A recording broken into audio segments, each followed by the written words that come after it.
Pick up an old Maglite and you know something before you even turn it on. The weight. The way the aluminum barrel threads together with zero play, like it was machined for a jet engine instead of a flashlight. For almost 30 years, that feeling alone was the entire sales pitch. Here's the fast version, because most tellings of this story make you wait too long for it.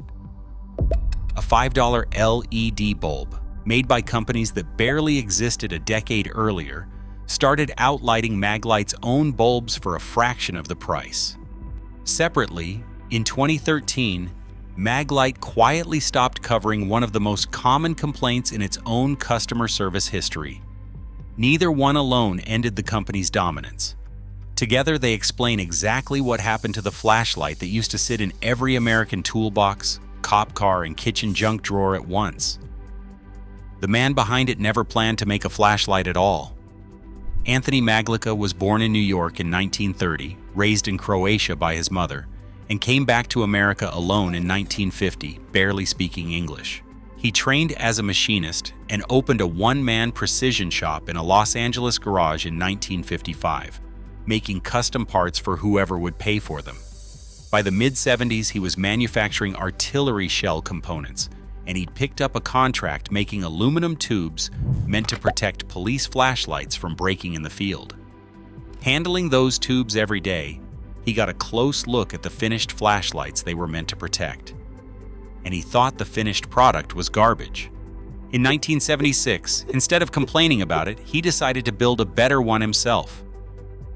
It took him 3 years. What came out the other end in 1979 was the Maglite, anodized aluminum instead of cheap plastic, a focusable beam, and tolerances so tight that police departments started issuing them almost by word of mouth. It wasn't just a light anymore. Officers found out fast that a full-size Maglite doubled as a genuinely effective club. And some carried it as much for that as for the beam.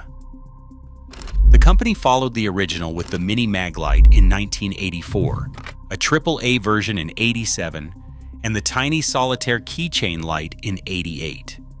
Sailors in the '80s, by multiple accounts, considered a Mini Maglite and a folding knife unofficial standard gear, clipped to a belt in a holster, small enough that a red lens could be swapped in to stay legal on a darkened ship deck at night.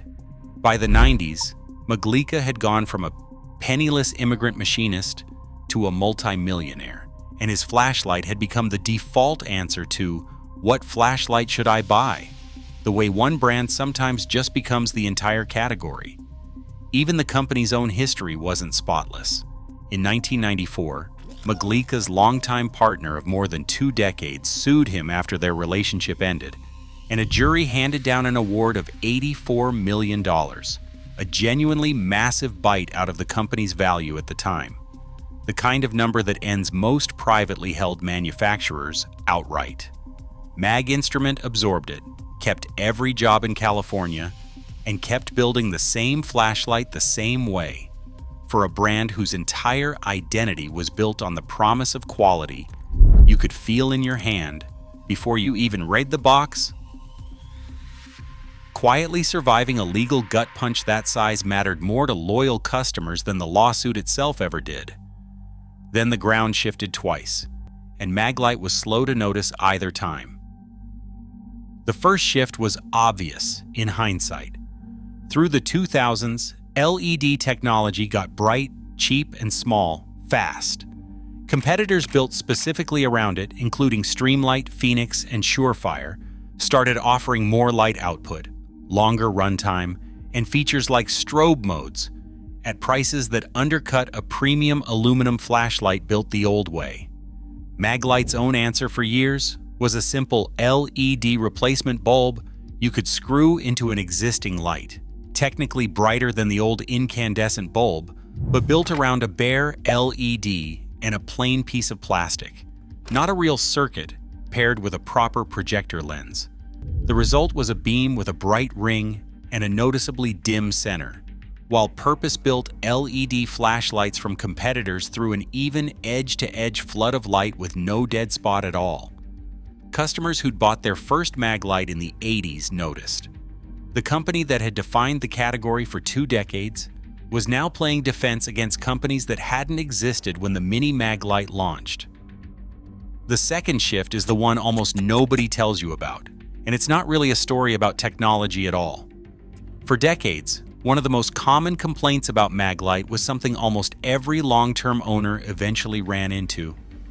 Alkaline batteries left inside too long would leak, and the corrosive residue could seize a battery in place hard enough that the flashlight had to be thrown away rather than repaired. Whether that was a flaw unique to Maglite's design, or simply what alkaline batteries do in any metal tube left unused, depends on who you ask. Maglite has always maintained its ordinary battery chemistry, not a defect. What isn't in dispute is what the company did about it. In 2013, Maglite quietly stopped honoring warranty claims for flashlights damaged by leaking Duracell batteries, telling customers to take it up with the battery maker instead. It was a policy change, dated and documented, not a mystery. And it landed at the exact moment customers already had a cheaper, brighter alternative sitting on the same store shelf. 2 forces, one technological, one a business decision about who eats the cost of a leaking battery, did more damage together than either one would have done alone. If your grandfather kept a toolbox, there's a real chance a Maglite lived in it for 30 straight years, occasionally used as a hammer, never once needing a battery-powered anything else. That kind of loyalty doesn't disappear overnight. It erodes one replacement purchase at a time, until one day the flashlight aisle at the hardware store quietly stops carrying the brand at all, which multiple customers over the past several years have reported happening at their own local stores. Here's the twist almost nobody sees coming, because it isn't a story about decline. It's a story about what happens after. Between 1979 and 1982, Maglite briefly produced a model called the 7D, a 7-battery monster of a flashlight nearly 20 inches long that barely outsold smaller, cheaper models and was pulled from production within 3 years for exactly that reason. Nobody wanted it in 1981. Collectors want it badly now. A working 7D in decent condition regularly sells for $200 to $400 today, and a small handful of employee-only color variants, blue, red, gold, are rare enough that most longtime Maglite collectors have never once held one in person, let alone owned one. The flashlight nobody bought in 1981 became 4 decades later the single flashlight everybody wants. The market itself never shrank, which is what makes the story sting a little more. Flashlights remain a multi-billion-dollar global category today, still growing every year. With dozens of companies fighting over the exact shelf space Maglite used to own outright. Mag Instrument never disappeared from that market. It's still headquartered in Ontario, California, still manufacturing in the United States, still exporting to dozens of countries, decades after most of its competitors moved production overseas. What changed was simpler and less dramatic than a corporate collapse.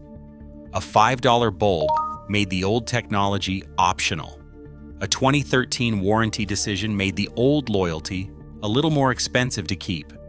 And somewhere between those 2 quiet events, a company that once defined an entire category became one very good option among many, instead of the only one that mattered. We document the systems that disappeared while nobody was watching. This one didn't disappear either. Somewhere in a drawer or a garage, there's still an old Maglite that hasn't been turned on in years, and it would still work exactly like it did in 1985 if you dropped fresh batteries in tonight. The company that built it just stopped being the only name in the conversation. Go check the drawer. You'll feel it before you even turn it on.